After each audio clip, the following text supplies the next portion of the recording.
Ce grand malheur, je ne pouvoir être seul. Bien se ha dicho de cierto libro alemán que las sich nicht lesen, no se deja leer. Hay ciertos secretos que no se dejan expresar. Hay hombres que mueren de noche en sus lechos, estrechando convulsivamente las manos de espectrales confesores, mirándolos lastimosamente en los ojos. Mueren con el corazón desesperado y apretada la garganta a causa de esos misterios que no permiten que se los revele. Una y otra vez. La conciencia del hombre soporta una carga tan pesada de horror que solo puede arrojarla a la tumba, y así la esencia de todo crimen queda inexpresada.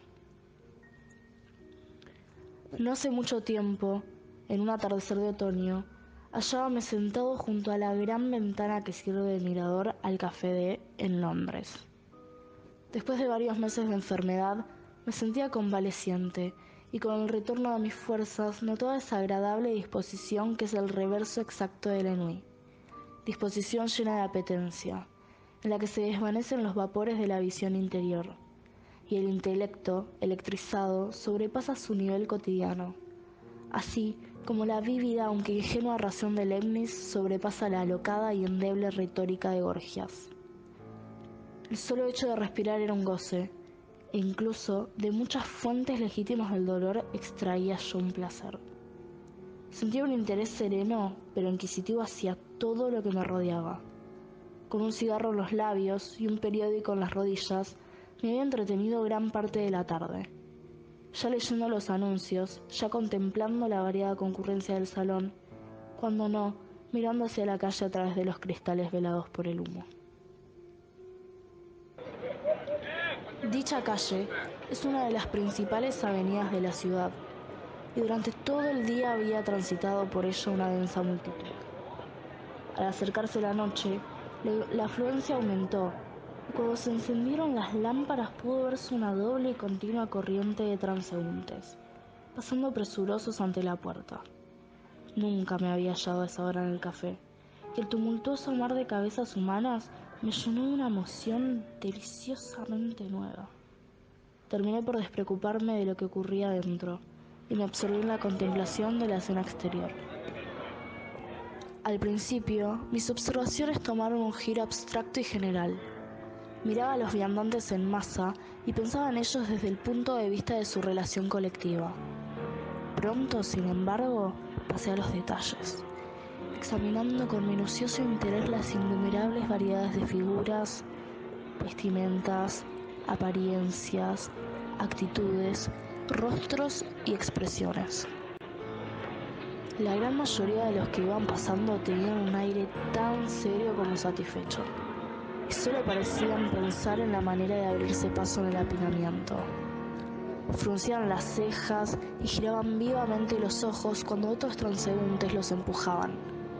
No daban ninguna señal de impaciencia, sino que se alisaban la ropa y continuaban presurosos.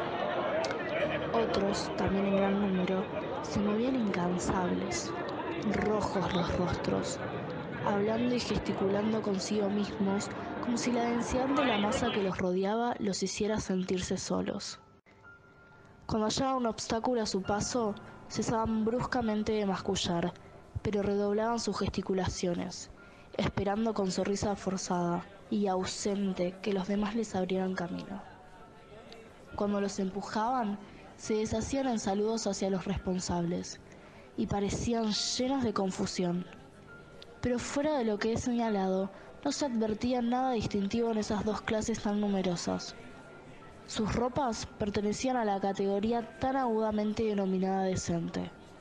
Se trataba fuera de duda de gentiles hombres, comerciantes, abogados, traficantes y agiotistas, de los eupátridas y la gente ordinaria de la sociedad, de hombres dueños de su tiempo y hombres activamente ocupados en sus asuntos personales, que dirigían negocios bajo su responsabilidad. Ninguno de ellos llamó mayormente mi atención. El grupo de los amanuenses era muy evidente, y en él discerní dos notables divisiones. Estaban los empleados menores de las casas ostentosas, Jóvenes de ajustadas chaquetas, zapatos relucientes, cabellos con pomada y bocas desdeñosas, dejando de lado una cierta postura que, a falta de mejor palabra, cabría denominar oficinesca. El aire de dichas personas me parecía el exacto facsímil de lo que un año o año y medio antes había constituido la perfección del bon ton. Afectaban las maneras ya desechadas por la clase media, y esto, creo, da la mejor definición posible de su clase. La división formada por los empleados superiores de las firmas sólidas, los viejos tranquilos, era inconfundible. Se los reconocía por sus chaquetas y pantalones negros o castaños, cortados con vistas a la comodidad, las corbatas y chalecos blancos, los zapatos anchos y sólidos, y las polainas o los calcetines espesos y abrigados. Todos ellos mostraban señales de calvicie, y la oreja derecha, habituada a sostener desde hacía mucho un lapicero, aparecía extrañamente separada. Noté que siempre se quitaban o ponían el sombrero con ambas manos, que llevaban relojes con cortas cadenas de oro de maciza y antigua forma. Era la suya la afectación de respetabilidad, si es que puede existir una afectación tan honorable. Había aquí y allá numerosos individuos de brillante apariencia, que fácilmente reconocí como pertenecientes a esa especie de carteristas elegantes que infesta todas las grandes ciudades. Miré dicho personaje con suma detención, y me resultó difícil concebir cómo los caballeros podían confundirlos con sus semejantes. Lo exagerado del puño de sus camisas y su aire de excesiva franqueza los traicionaba inmediatamente. Los jugadores profesionales, y había no pocos, eran aún más fácilmente reconocibles. Vestían toda clase de trajes, desde el pequeño tahúr de feria con su chaleco de terciopelo, corbatín de fantasía, cadena dorada y botones de filigrana, hasta el pillo, vestido con escrupulosa y clerical sencillez, que en modo alguno se presta a despertar sospechas. Sin embargo, todos ellos se distinguían por el color terroso y atezado de la piel, la mirada vaga y perdida, y los labios pálidos y apretados. Había, además, otros dos rasgos que me permitían identificarlos siempre: un tono reservadamente bajo al conversar y la extensión más que ordinaria del pulgar, que se abría en ángulo recto con los dedos. Junto a estos tahúres observé muchas veces a hombres vestidos de manera algo diferente, sin dejar de ser pájaros del mismo plumaje. Cabría definirlos como caballeros que viven de su ingenio. Parecen precipitarse sobre el público en dos batallones, el de los dandis y el de los militares. En el primer grupo, los rasgos característicos son los cabellos largos y las sonrisas. En el segundo, los levitones y el aire cejijunto. Bajando por la escala de lo que da en llamarse superioridad social, encontré temas de especulación más sombríos y profundos. Vi buhoneros judíos, con ojos de halcón, brillando en rostros cuyas restantes facciones solo expresaban abyecta humildad.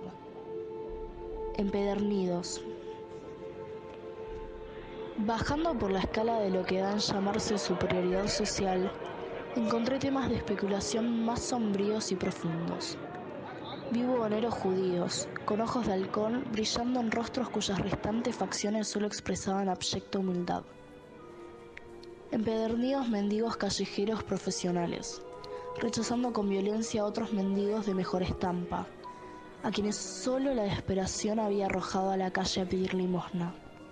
Débiles y espectrales inválidos, sobre los cuales la muerte apoyaba una firme mano y que avanzaban vacilantes entre la muchedumbre, mirando cada rostro con aire de imploración, como si buscaran un consuelo casual por alguna pérdida de esperanza. Modestas jóvenes que volvían tarde de su penosa labor y se encaminaban a sus fríos hogares, retrayéndose más afligidas que indignadas ante las ojeadas de los rufianes, cuyo contacto directo no les era posible evitar. Rameras de toda clase y edad, con inequívoca belleza en la plenitud de su feminidad, que llevaba a pensar en la estatua de Luciano, por fuera de mármol de Paros y por dentro llena de basura.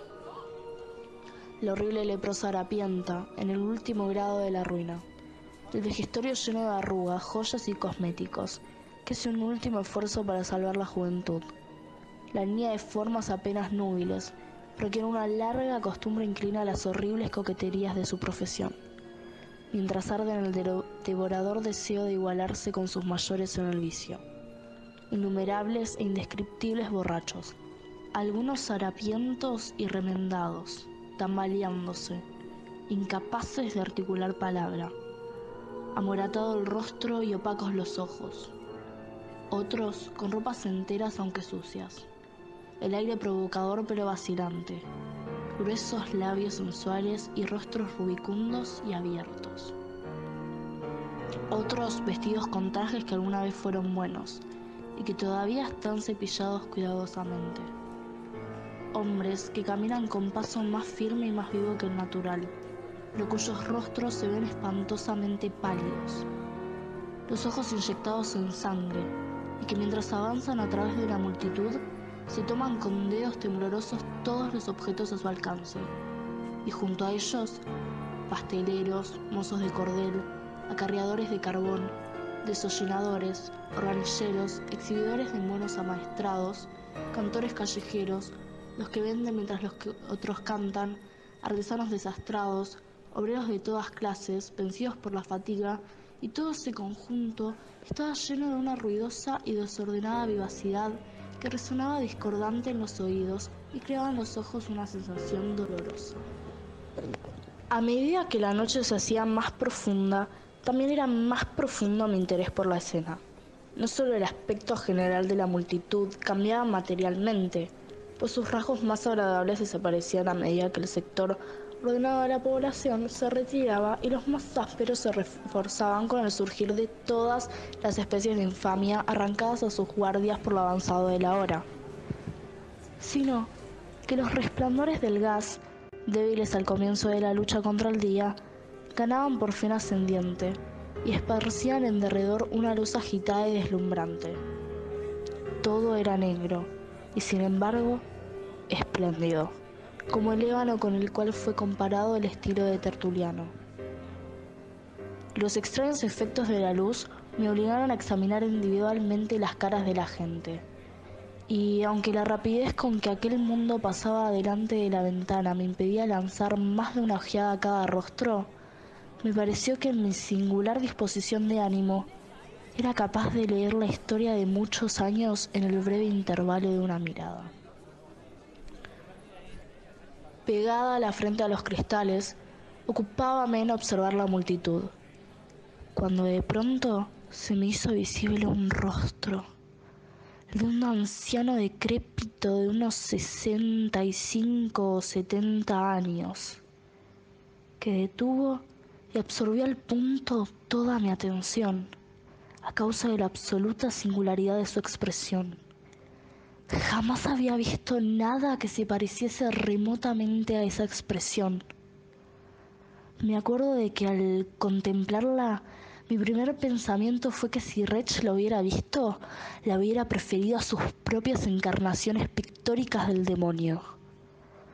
Mientras procuraba en el breve instante de mi observación analizar el sentido de lo que había experimentado, crecieron confusa y paradójicamente en mi cerebro las ideas de enorme capacidad mental, cautela, penuria, avaricia, frialdad, malicia, sed de sangre, triunfo, alborozo, terror excesivo y de intensa, suprema desesperación. ¡Qué extraordinaria historia está escrita en ese pecho!, me dije. Nacía en mí un ardiente deseo de no perder de vista a aquel hombre, de saber más sobre él. Poniéndome rápidamente el abrigo y tomando sombrero y bastón, salí a la calle, y me abrí paso entre la multitud en la dirección que la había visto tomar, pues ya había desaparecido. Después de algunas dificultades, terminé por verlo otra vez. Acercándome, lo seguí de cerca, aunque cautelosamente, a fin de no llamar su atención. Tenía ahora una buena oportunidad para examinarlo. Era de escasa estatura, flaco y aparentemente muy débil. Vestía ropas tan sucias como harapientas, pero cuando la luz de un farol lo alumbraba de lleno, pude advertir que su camisa, aunque sucia, era de excelente tela.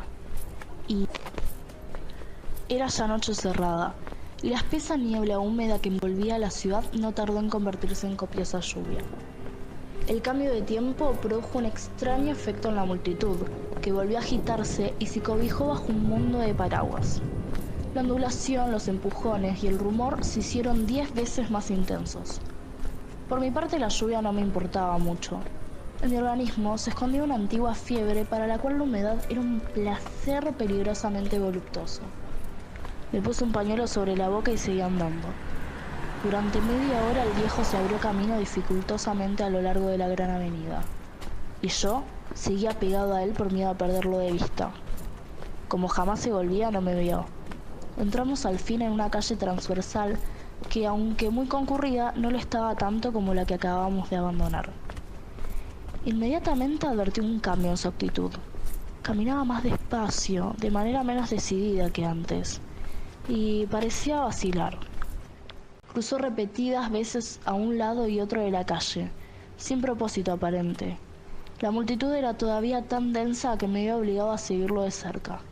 La calle era angosta y larga, y la caminata duró casi una hora, durante la cual los viandantes fueron disminuyendo hasta reducirse al número que habitualmente puede verse a mediodía en Broadway, cerca del parque, pues tanta es la diferencia entre una muchedumbre londinense y la de la ciudad norteamericana más populosa.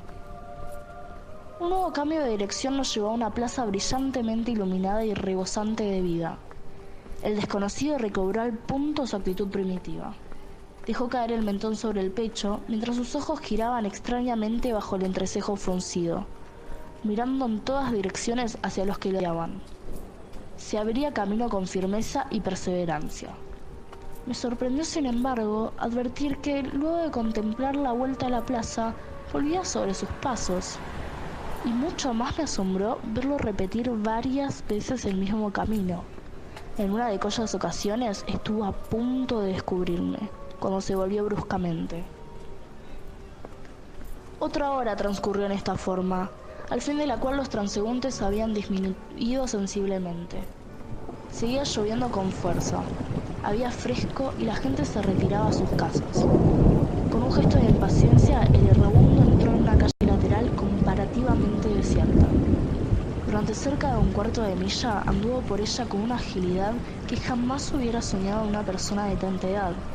Me obligó a gastar mis fuerzas para poder seguirlo. En pocos minutos llegamos a una feria muy grande y concurrida, cuya disposición parecía ser familiar al desconocido. Inmediatamente recobró su actitud anterior, mientras se abría paso a un lado y otro, sin propósito alguno, mezclado con la muchedumbre de compradores y vendedores. Durante la hora y media aproximadamente que pasamos en el lugar, debí vibrar con suma cautela para mantenerme cerca sin ser descubierto. Afortunadamente llevaba chanclos que me permitían andar sin hacer el menor ruido. En ningún momento notó el viejo que lo espiaba. Entró de tienda en tienda, sin informarse de nada, sin decir palabra y mirando las mercancías con ojos ausentes y extraviados. A esta altura me sentía lleno de asombro ante su conducta y estaba resuelto a no perderle pisada hasta satisfacer mi curiosidad. Un reloj dio sonoramente las 11 y los concurrentes empezaron a abandonar la feria. Al cerrar un postigo, con aire apesadumbrado, anduvo algunos pasos por la avenida antes tan populosa, y luego, con un profundo suspiro, giró en dirección al río, y sumergiéndose en una complicada serie de atajos y callejas, llegó finalmente ante uno de los más grandes teatros de la ciudad. Ya cerraban sus puertas, y la multitud salía a la calle. Vi que el viejo jadeaba como si buscara aire fresco en el momento en que se lanzaba a la multitud. Pero me pareció que el intenso tormento que antes mostraba su rostro se había calmado un tanto. Otra vez cayó su cabeza sobre el pecho. Estaba tal como lo había visto al comienzo. Noté que seguía el camino que tomaba el grueso del público, pero me era imposible comprender lo misterioso de sus acciones. Mientras andábamos, los grupos se hicieron menos compactos y la inquietud y vacilación del viejo volvieron a manifestarse. Durante un rato siguió de cerca una ruidosa banda formada por 10 o 12 personas.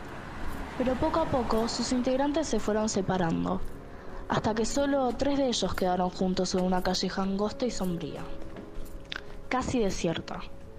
El desconocido se detuvo, y por un momento pareció perdido en sus pensamientos. Luego, lleno de agitación, siguió rápidamente una ruta que nos llevó a los límites de la ciudad y a zonas muy diferentes de las que habíamos atravesado hasta entonces. Era el barrio más ruidoso de Londres, donde cada cosa ostentaba los peores estigmas de la pobreza y del crimen. A la débil luz de uno de los escasos faroles se veían altos, antiguos y carcomidos edificios de madera, peligrosamente inclinados de manera tan rara y caprichosa que apenas sí podía discernirse entre ellos algo así como un pasaje. Las piedras del pavimento estaban sembradas al azar, arrancadas de sus lechos por la cizaña. La más horrible inmundicia se acumulaba en las cunetas. Toda la atmósfera estaba bañada en desolación.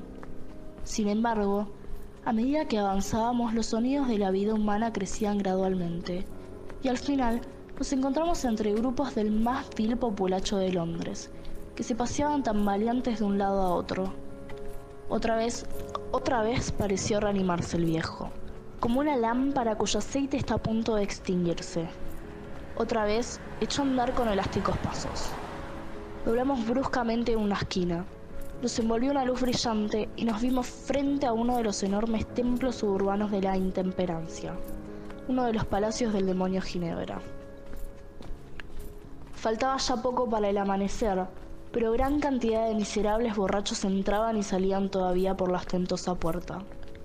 Con un sofocado grito de alegría, el viejo se abrió paso hasta el interior. Adoptó al punto su actitud primitiva y anduvo de un lado a otro entre la multitud, sin motivo aparente. No llevaba mucho tiempo así, cuando un súbito movimiento general hacia la puerta reveló que la casa estaba a punto de ser cerrada. Algo aún más intenso que la desesperación se pintó entonces en las facciones del extraño ser a quien venía observando con tanta pertinacia. No vaciló, sin embargo, en su carrera, sino que con una energía de maníaco volvió sobre sus pasos hasta el corazón de la enorme Londres.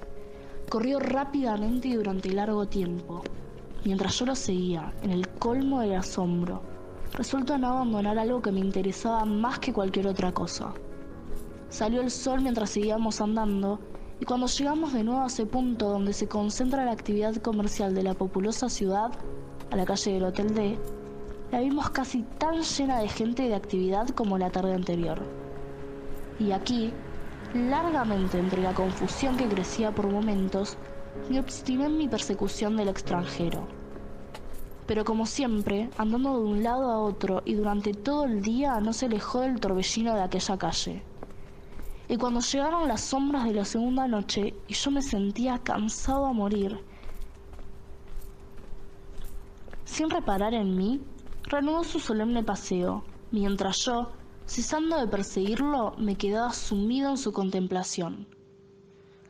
Este viejo, dije por fin, representa el arquetipo y el genio del profundo crimen. Se niega a estar solo. Es el hombre de la multitud.